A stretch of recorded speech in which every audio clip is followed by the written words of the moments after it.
2022 সালের জুন মাসের 8 তারিখ বেলা 3:30 নাগাদ আমরা পৌঁছেছি লুকুম, যেখান থেকে প্যাংগং সোয়ের শুরু। মেঘ বৃষ্টি সব উধাও, সুন্দর রোদ ঝলমলে আবহাওয়া। 10 বছর পর আবার প্যাংগংয়ের ধারে আসতে পারলাম, এবার নিজেই 2 চাকার বাহন চালিয়ে। এর তৃপ্তিটাই একদম আলাদা। প্যাংগং সোয়ের সৌন্দর্য বর্ণনার অপেক্ষা রাখে না, ভাষায় সেটা প্রকাশের দক্ষতা কিন্তু আমার নেই। আগেরবার গাড়িতে চেপে এসে প্রথম এই সৌন্দর্যের সাক্ষাৎ পাওয়ার যে আনন্দ হয়েছিল, এবারের আনন্দটা কিন্তু তার থেকে অনেকটাই পৃথক। এই আনন্দটা একটা সাফল্যের, একটা বড় কৃতিত্বের। সুদীর্ঘ পথ, যার অনেকটাই বিভিন্ন মাত্রার বিপজ্জনক, অতিক্রম করে সুস্থ শরীরে এক প্রাকৃতিক বিস্ময়ের সামনে চলে এসেছি। রোমাঞ্চিত সারা শরীর, খিদে তেষ্টা সব চাপা পড়ে গেছে আনন্দে। কলকাতা দমদম পার্ক থেকে বাইক নিয়ে চলে এসেছি প্যাংগং লেকের ধারে। এখন জলের রং একেবারে ডিপ নীল, একেবারে ডিপ নীল, একেবারে ডিপ নীল। Wow wow wow wow. একটা ফাঁকা জায়গা দেখে সবাই দাঁড়িয়ে পড়লাম, তবে পিন্টু বাবু নেই।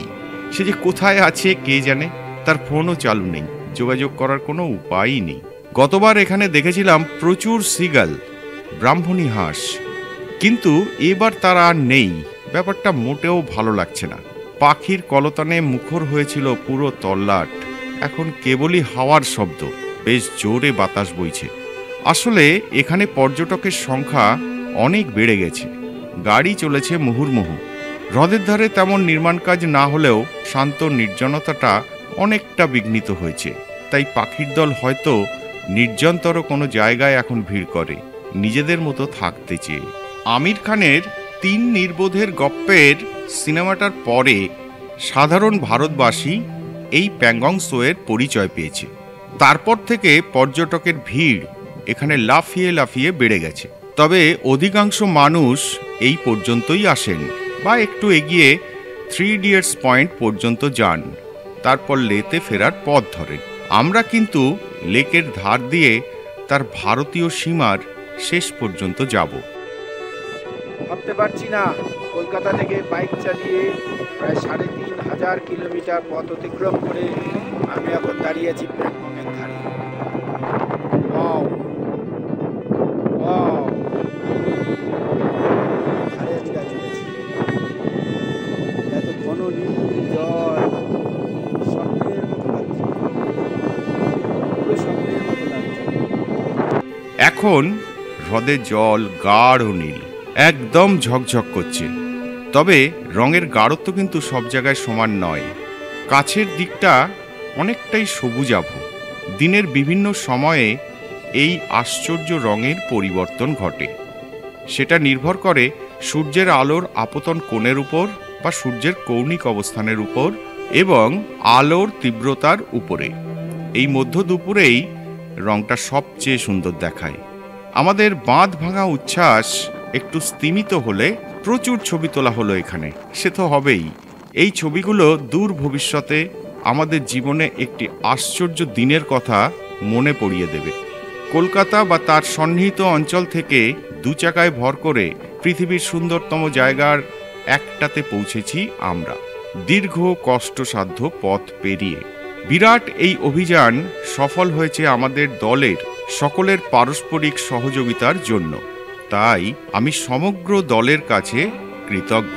কতকগুলো প্রায় অপরিচিত মানুষ কিভাবে একটা অতি কাঙ্ক্ষিত লক্ষ্যকে কেন্দ্র করে এগোনোর পথে মাত্র কয়েকটি দিনের মধ্যে একটি পরিবারে রূপান্তরিত হয় আমাদের অভিযান, তার উজ্জ্বল দৃষ্টান্ত।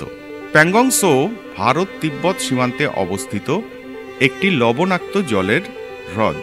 এই হ্রদের অবস্থানের গড় উচ্চতা 14,270 ফুট। লাদাখ সরকারের ওয়েবসাইটে প্যাংগং সোয়ের অর্থ বলা আছে উচ্চ তৃণভূমির হ্রদ। হ্রদের মোট দৈর্ঘ্য 134 কিলোমিটার, যার 40% ভারতে এবং 50% তিব্বত বা চীনে। বাকি 10% চীন দ্বারা অধিকৃত এবং বিতর্কিত। এই অংশে মাঝে মধ্যেই সীমান্ত সংঘর্ষের পরিস্থিতি হয়। হ্রদের গড় প্রস্থ 3 থেকে 4 কিলোমিটার হলেও সর্বাধিক 5 কিলোমিটার চওড়া। হ্রদের পৃষ্ঠ ক্ষেত্রফল 604 বর্গ কিলোমিটার। শীতে এই হ্রদ সম্পূর্ণ জমে যায়, তখন এর ওপর দিয়ে গাড়ি চলে যেতে পারে। হ্রদের পশ্চিমাংশ অর্থাৎ লাদাখে অবস্থিত অংশের লবণাক্ততা অত্যন্ত বেশি, তাই মাছ বা কোনো জলচর প্রাণী এদিকে প্রায় দেখাই যায় না। তবে তিব্বতীয় অংশের লবণাক্ততা অনেকটাই কম বলে সেদিকে মাছ পাওয়া যায়। কেমন স্বপ্নের মতো মনে হচ্ছে যে আমি দাঁড়িয়ে আছি প্যাংগং লেকের ধারে, বাইকে চড়ে চলে এসেছি প্যাংগং লেকে। এই যে আমার বাহন, এই বাহনে চড়ে আমি চলে এসেছি। যখন এই বাইকটা কিনি তখন একটা স্বপ্ন ছিল যে লেহ লাদাখ যাব। স্বপ্নটা যখন দেখেছিলাম তখন অতটা জোর ছিল, যাবো যাবো যাবো, বাস্তবায়িত হবে এটা কোনোদিন ভাবতে পারি, সত্যিকারে ভাবি। ফলে এখানে দাঁড়িয়ে কেমন একটা যেন স্বপ্নের মতো লাগছে, স্বপ্নের ঘোরের মধ্যে রয়েছি, একটা কাটছিলাম, খিদে তৃষ্ণা সব ভুলে গেছি। 5 বছর আগে যখন আমরা এখানে দলবল নিয়ে এসেছিলাম তখন আমরা এরকমই একটা স্বপ্ন দেখেছিলাম যে একদিন এখানে বাইক নিয়ে আসবো। স্বপ্ন সফল হয়েছে, ছোট্ট এই জীবন কত স্বপ্ন মানুষ দেখে, যখন একটা করে স্বপ্ন সফল হয় তখনই জীবনে সার্থকতা আছে। এটাও এক ধরনের সার্থকতা। এই হলো প্যাংগং সোয়ের উপগ্রহ ছবি। আমরা আছি তার পশ্চিমাংশ অর্থাৎ বাম প্রান্তে। এদিকে হ্রদটা মোটামুটি ভালোই চওড়া, তারপর মাঝে অনেকটাই সরু, শেষে পূর্ব প্রান্তের কাছে অনেক চওড়া। আসলে এই হ্রদ 5টি হ্রদের সমষ্টি হিসাবে বিবেচিত হয়, যারা সরু জলপথ দ্বারা পরস্পর সংযুক্ত। তাদের মধ্যে লাদাখে অবস্থিত অংশটির পরিচয়ই হল প্যাংগং সো। তিব্বতীয় অংশের প্রথম হ্রদের নাম সো নায়াক বা মধ্য হ্রদ। পরবর্তী দুটো ছোট হ্রদের নাম রামসো এবং শেষাংশের নাম আবার নায়াকসো। কিন্তু বাদে আমাদের গোটা টিম এখানে দাঁড়িয়ে আছে, সঙ্গে আমাদের মোটা ভাই পীযূষ, কানপুরের ছেলে। এখানে একা বেড়াতে এসেছিল, এসে আমাদের সঙ্গে মিশে গিয়েছে।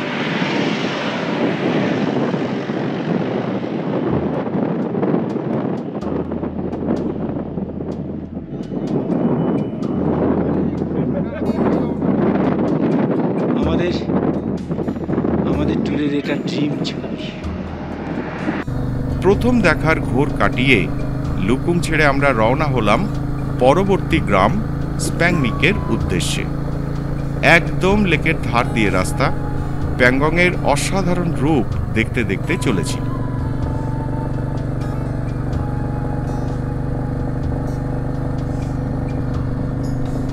এখানে সামান্য হেঁটেই হ্রদের জল স্পর্শ করা যায়। কিছু মানুষজন দেখা যাচ্ছে গাড়ি থামিয়ে এই সুন্দর পরিবেশ উপভোগ করছে। তবে হাঁস বা সিগালদের দেখা পাওয়া যাচ্ছে না এখানে, বেশ ভিড়।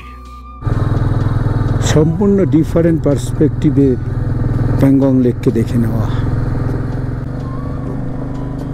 তিব্বত অঞ্চলে এই সমগ্র হ্রদতন্ত্রকে সোমো গাংলাহা রিংপো বলা হয়, যার অর্থ হল দীর্ঘ সরু মোহিনী হ্রদ।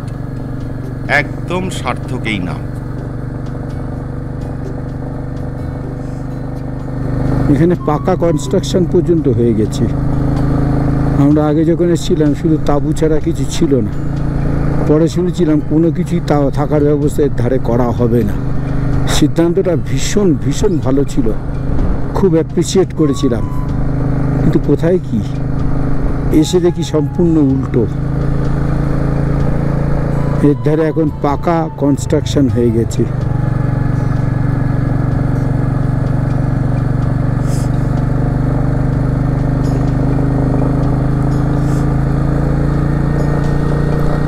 অজস্র ক্যাম্পসাইট,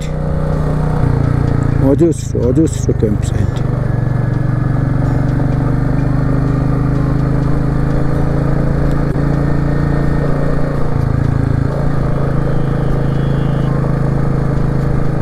সামনে একেবারে হ্রদের ধারে বেশ কিছু থাকার জায়গা।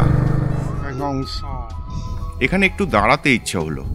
চমৎকার আবহাওয়া, একদম রোদে ঝলমল করছে চারপাশ, জলের অসাধারণ রং। তবে এই জায়গাটায় এত নির্মাণ কাজ থাকায় দৃশ্যটা কিছুটা গরিমা হারিয়েছে। একদম সাধারণ ব্যবস্থা এখানে থাকার, কিন্তু মূল্যটা অত্যধিক বেশি। উত্তর পাড়ের পাহাড়গুলো একদম ন্যাড়া, উচ্চতা কম বলে শীতের বরফ দ্রুত গলে যায়। দূরে কিছু পাহাড়ের মাথায় বরফ দেখা যাচ্ছে।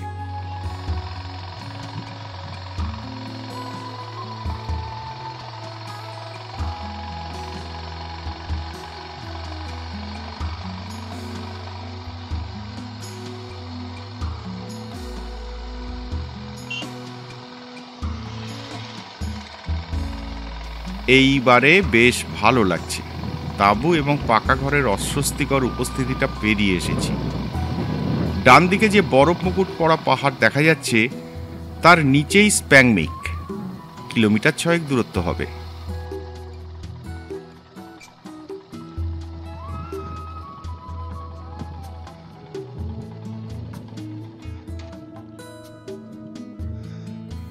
সামান্য এগিয়েই আবার দাঁড়াতে হলো, মহা মুশকিল।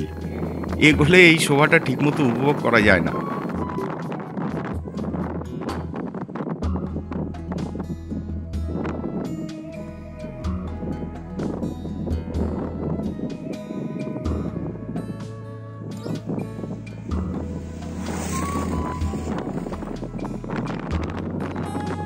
কি সুন্দর গাঢ় নীল রং। আবার এগোচ্ছি হ্রদের একটু উপর দিয়ে রাস্তা, তাই বেশ সুন্দর দেখাচ্ছে।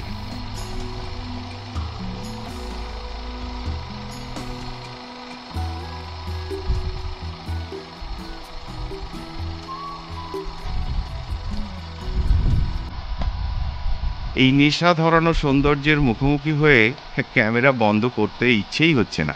চলুক, এমন দৃশ্য দেখার সৌভাগ্য তো জীবনে বারবার আসে না।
এখানে হ্রদটা একটু সংকীর্ণ হয়ে গেছে, পাড়টা বেশ কিছুটা হ্রদের মধ্যে ঢুকে গেছে।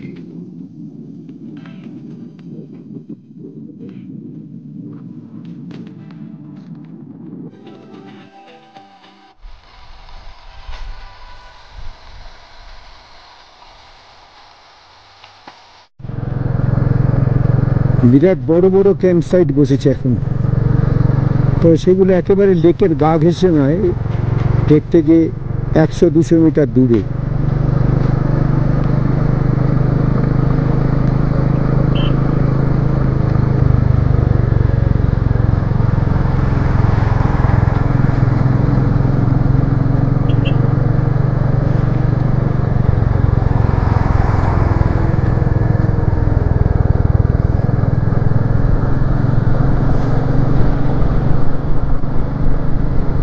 আমাদের কনভয় চলেছে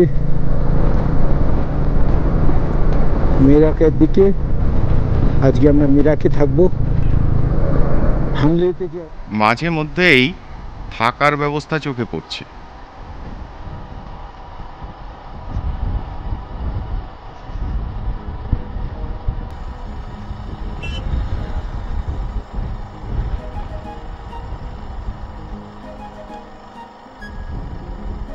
এইবার রাস্তা নামছে, প্রায় হ্রদের সমতলে এসে গেলাম।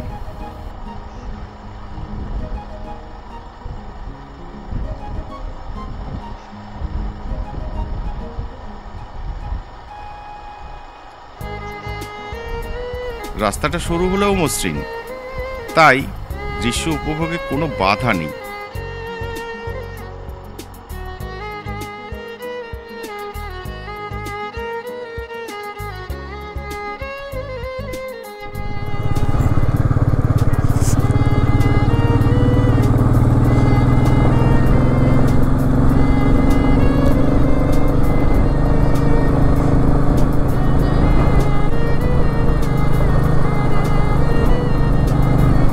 আমাদের টিমকে আমি অতিক্রম করছি এক এক করে।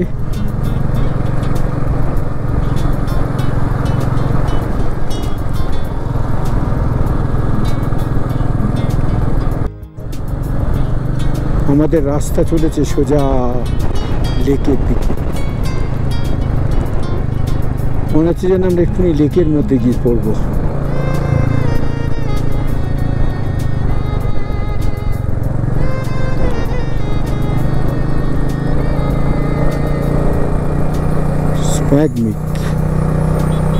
আমরা স্প্যাগমিক ছেড়ে গিয়ে গেলাম মেরাকের দিকে।